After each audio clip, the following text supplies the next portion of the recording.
Hello दोस्तों, इस वक्त हम हैं मध्य प्रदेश में और हम जा रहे हैं खजुराहो टेम्पल। 4 किलोमीटर की दूरी है यहाँ से। हमें 15 मिनट के करीब लगेंगे।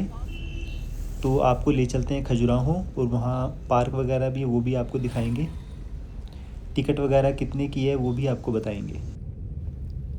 जो खजुराहो का ये मंदिर है ये डिस्ट्रिक्ट छतरपुर में ही आता है और इसकी जो मेन एंट्रेंस है उसके लेफ़्ट और राइट में जो है खजूर के 2 पेड़ हुआ करते थे, सुनहरी पेड़ सोने के, और इसी वजह से इसको खजुराहो का मंदिर कहते हैं। और खजुराहो के मंदिर परिसर में 85 मंदिर बनवाए गए थे और वो सारे मंदिर जो हैं चंद्रवर्मन ने बनवाए थे।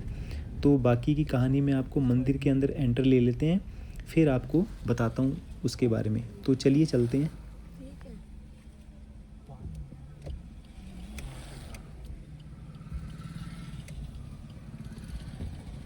हमें पार्किंग के लिए बोला गया है और ये राइट साइड में पार्किंग है, तो हम गाड़ी पार्क कर देते हैं।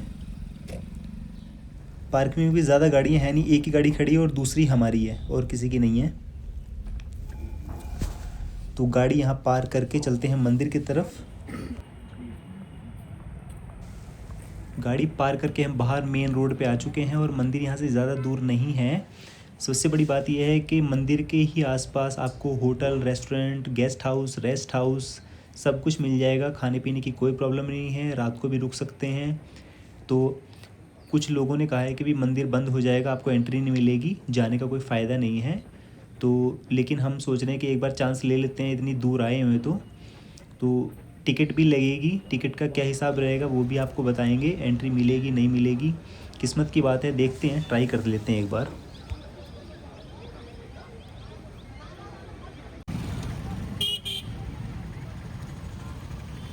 दोस्तों, मंदिर का जो बंद होने का टाइम है वो है शाम को 6 बजे और इस वक्त 5:50 हुए हैं। 10 मिनट रह गए हैं तो हमें ऑटो करना पड़ा और ऑटो वाले ने गारंटी दी है कि भाई मैं आपको मंदिर के अंदर एंट्री करा दूंगा। और इसने हमसे 50 रुपये एक जने की मांगे, तो हम 5 जने हैं तो 250 हो गए, तो 250 रुपये में हमने कर लिया। और मंदिर यहाँ से 1 से 1.5 किलोमीटर तक है, ज़्यादा दूर नहीं है। तो देखते हैं मंदिर में एंट्री मिलती है नहीं। ऑटो वाले ने बोला है कि अगर मंदिर में एंट्री नहीं मिली तो ये पैसे नहीं लेगा, तो चल के देखते हैं।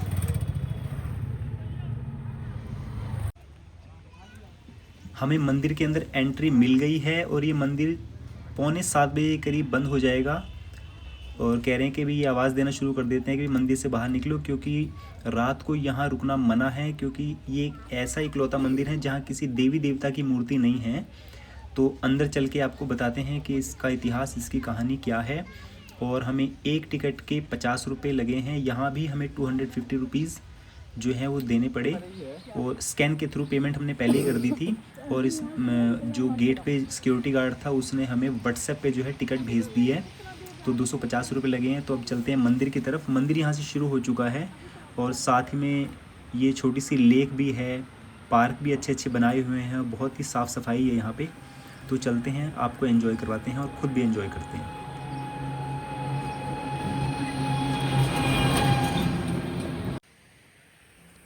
मैं आपको चंद्रवर्मन के बारे में बता रहा था। काशी के एक राज पंडित थे, उनकी पुत्री थी हेमवती। हेमवती एक दिन किसी तालाब में स्नान कर रही थी और चंद्रमा की रोशनी जो है पूरे ज़ोरों पर थी।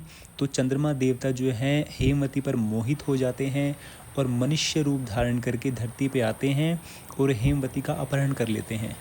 इस पर हेमवती जो है बहुत क्रोध करती है और उन पर आरोप लगाती है कि इन्होंने मेरा जीवन नष्ट कर दिया और मेरा अपहरण किया है, और मैं एक बच्चे की माँ हूँ, गर्भवती हूँ, तो इन्होंने मेरे साथ बहुत गलत किया है।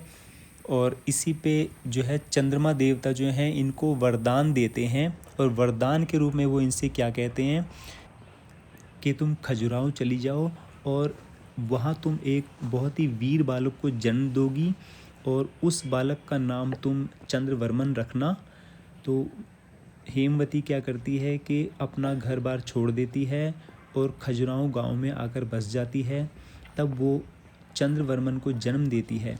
अब 16-17 साल की उम्र में चंद्रवर्मन इतना वीर हो चुका होता है कि वो जैसे जंगली जानवर होते हैं इनका शिकार भी बिना किसी हथियार के कर लेता था।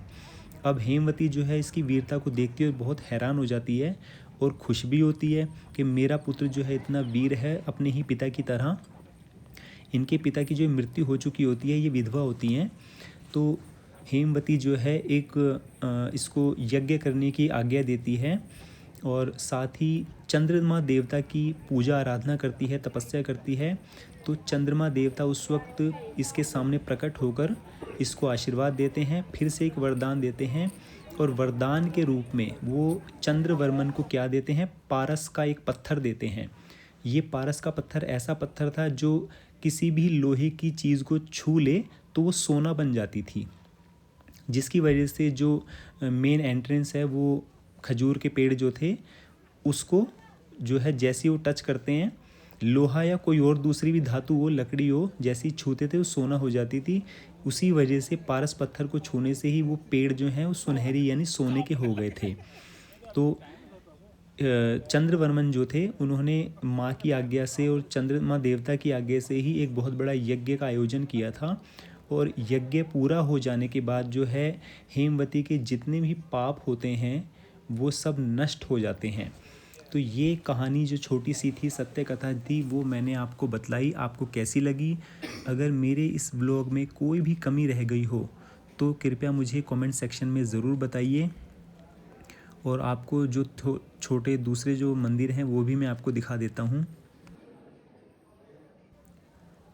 खजुराहो का जो इतिहास है वो कम से कम 1000 साल पुराना है और इसी जगह जो है जो वास्तुकला है ना उसकी शुरुआत भी इसी मंदिर से हुई थी, यानी खजुराहो से ही हुई थी।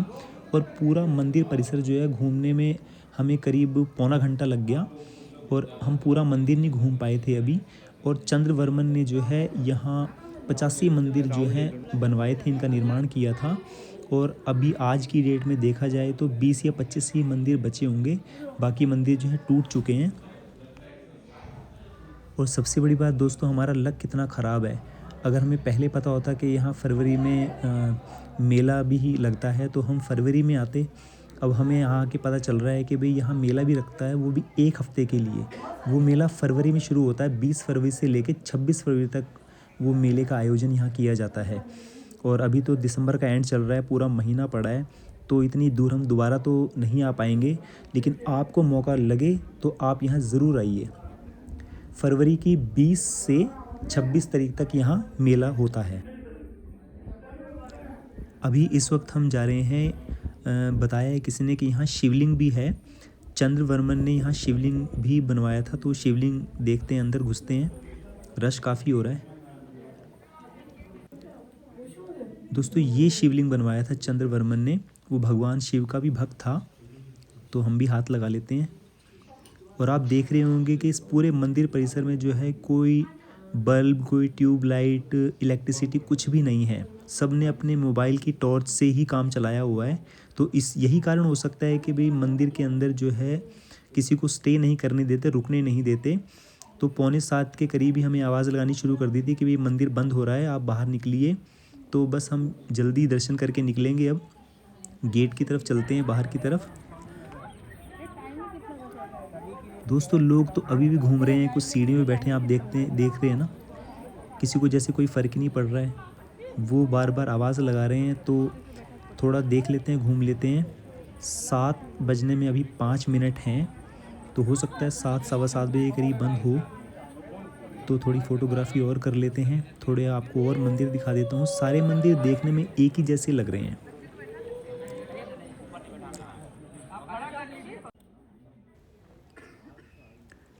पहले जो राजा महाराजा हुआ करते थे वो भोग विलास में बहुत ज़्यादा लिप्त रहते थे, लीन रहते थे। और इसी वजह से जो है यहाँ ऐसी ऐसी प्रतिमाएं बनाई गई हैं। आप देख सकते हैं, मैं थोड़ा जूम करके दिखा रहा हूँ आपको, एकदम क्लियर नज़र आ रही हैं। बस यही कारण है कि इस मंदिर में जो है ऐसी ऐसी प्रतिमाएं बनाई हैं, क्योंकि पहले राजाओं की सोच भी ऐसी थी और उनके कर्म भी ऐसे ही होते थे, गंदे। इसीलिए इस मंदिर का निर्माण पे जो है बाहर ऐसी ऐसी चित्रकारी, मीनाकारी की हुई है। तो फ्रेंड्स, हमारा जो आज का सफ़र खजुराहो के साथ यहाँ ख़त्म होता है। अब आपसे लेंगे इजाज़त। आपको मेरा ये ब्लॉग कैसा लगा आप मुझे कमेंट सेक्शन में ज़रूर बताइए। कोई कमी हो तो भी लिखिए और अगर आपके पास कोई ऐसा टेम्पल है जो आप चाहते हो कि मैं आपको दर्शन करवाऊँ तो वो भी लिखिए। और आपको व्लॉग के बारे में मैंने बता ही दिया था, क्वेश्चन के बारे में बता दिया था कि हर शनिवार जो है, महीने में 4 शनिवार आएंगे, तो लास्ट का जो सैटरडे रहेगा, शनिवार रहेगा, उसमें मैं एक फ़िल्म का सीन दिखाऊंगा। उसमें आपको फ़िल्म का नाम बताना होगा। और जो महीने के पहले 3 शनिवार होंगे उसमें जो है मैं अपने व्लॉग से रिलेटेड ही क्वेश्चन आपसे करूँगा। तो इसलिए मेरे सारे व्लॉग ध्यान से देखिए, ध्यान से सुनिए कि मैं क्या कह रहा हूँ, क्या दिखा रहा हूँ। और यही आपको बताना था, ये ज़रूरी है, क्योंकि व्लॉग देखेंगे तभी मैं आपको प्राइज़ मनी आपको ट्रांसफ़र कर पाऊँगा। तो अब हम यहाँ से चलेंगे घर की तरफ। हमारा खजुराहो का टेम्पल जो है वो भी हो गया। मेरी बहुत इच्छा थी इस मंदिर में आने की, पता सोचा नहीं था कि कभी आ पाऊँगा। मैं अयोध्या आया, अयोध्या से फिर बागेश्वर धाम आया, बागेश्वर धाम से अब मैं यहाँ इस मंदिर में हूँ। और अभी हम जा रहे हैं मेन गेट की तरफ, बाहर की तरफ। और धर्मशाला पहुंचने में हमें बहुत टाइम लग जाएगा, इसलिए हम आज नाइट स्टे करेंगे। जब तक अंधेरा नहीं हो जाता तब तक गाड़ी चलाऊंगा। उसके बाद हम किसी होटल में स्टे करेंगे, फिर दोबारा कल सुबह धर्मशाला के लिए फिर से निकलेंगे। Okay, take care. जय श्री राम।